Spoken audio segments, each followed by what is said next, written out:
नमस्कार दोस्तों, हमारे चैनल के अंदर आपका स्वागत है। दोस्तों, कई बार क्या होता है कि हम हमारी किस्मत को बहुत ज़्यादा दोष देते हैं कि हमारे जीवन के अंदर गरीबी है या धन का अभाव है, और हम देवी देवताओं को भी दोष देते हैं और कहते हैं कि इतनी पूजा पाठ करने के बाद भी हमारे जीवन के अंदर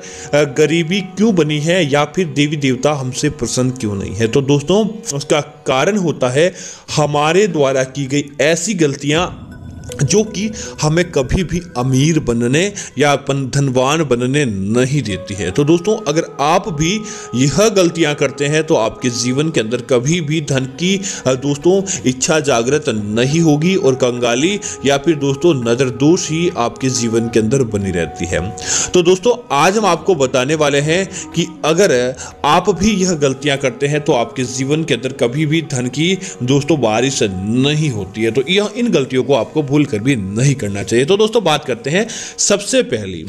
दोस्तों, जो कोई हिंदू धर्म को मानता है भगवान की पूजा नित्य करता है, लेकिन इस बात का ध्यान रखें, भगवान की पूजा एक समय करने के बजाय आपको दोनों समय, सुबह की समय अलग और शाम के समय अलग आपको करनी चाहिए। और दोस्तों, इस बात का जरूर ध्यान रखें, बिना नहा धोकर या बिना स्वच्छ हुए आपको भगवान की तस्वीर या भगवान की किसी भी चीज के आपको हाथ भी नहीं लगाना चाहिए। अगर आप बिना नहाए धोए किसी प्रकार की पूजा पाठ के अंदर भाग लेते हैं तो आपको देवी देवताओं की पूजा के बजाय उनके क्रोध का सामना करना पड़ता है। इसी तरह दोस्तों, इस बात का ध्यान रखें, भगवान को जो भी दीपक जलाया जाता है बीच में खंडित या बुझना नहीं चाहिए। इसे अगर बुझ जाता है, खंडित हो जाता है, तो दोस्तों इसे बहुत बुरा प्रभाव माना जाता है और ऐसे घरों के ऊपर कभी भी लक्ष्मी मेहरबानी नहीं रखती है।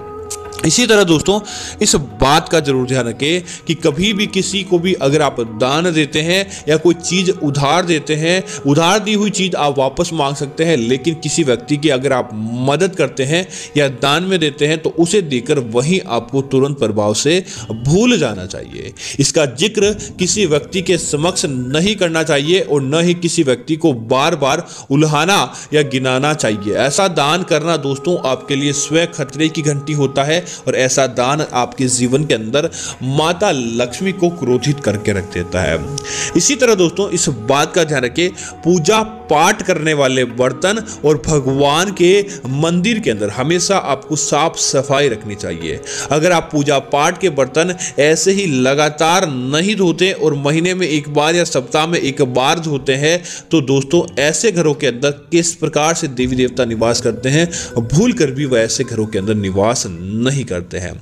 इसी तरह दोस्तों, घर के अंदर टूटा कांच होना, बंद घड़ी का होना या बंद इलेक्ट्रॉनिक आइटम का आपके घर के अंदर होना राहु को तुरंत आपके घर के अंदर आमंत्रित कर देता है। ऐसे घरों के अंदर राहु रहने लगता है और जब दोस्तों राहु का प्रभाव हमारे घर और हमारे परिवार के ऊपर पड़ता है तो दोस्तों नकारात्मकता घर के अंदर फैलना, बुरी शक्तियों का घर के अंदर वास होना, घर के अंदर कोई ना कोई सदस्य का बीमार रहना और घर के अंदर धन का दिन प्रतिदिन डूब जाना, इस प्रकार की गलतियां होती रहती है। तो घर के अंदर कभी भी कूड़ा करकट, कांच का टुकड़ा या फिर बंद इलेक्ट्रॉनिक आइटम या बंद घड़ी आपको भूल कर भी नहीं रखनी चाहिए, जिससे आपके घर के अंदर राहु का प्रभाव नहीं होता। इसी तरह दोस्तों, रसोई घर के अंदर हो या घर के अंदर कहीं पर भी हो, अगर आपके घर के अंदर जो नल लगा है और नल लगातार टपकता रहता है, अर्थात कि बूंद बूंद करके जल गिरता रहता है, तो दोस्तों ऐसे घरों के अंदर कभी भी बरकत नहीं रहती। धन तो आता है लेकिन उसी प्रभाव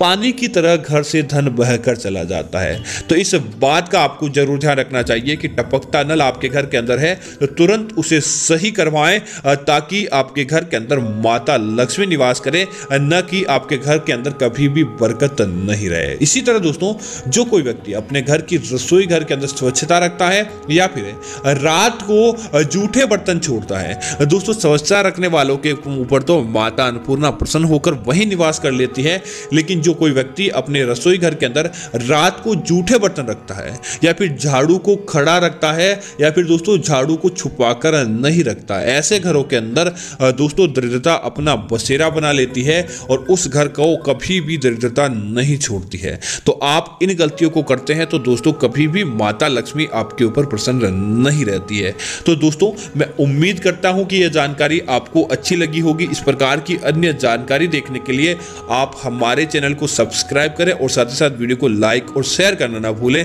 ताकि इस प्रकार की जानकारी आपको मिलती रहेगी। जय श्री राम मित्रों, धन्यवाद मित्रों।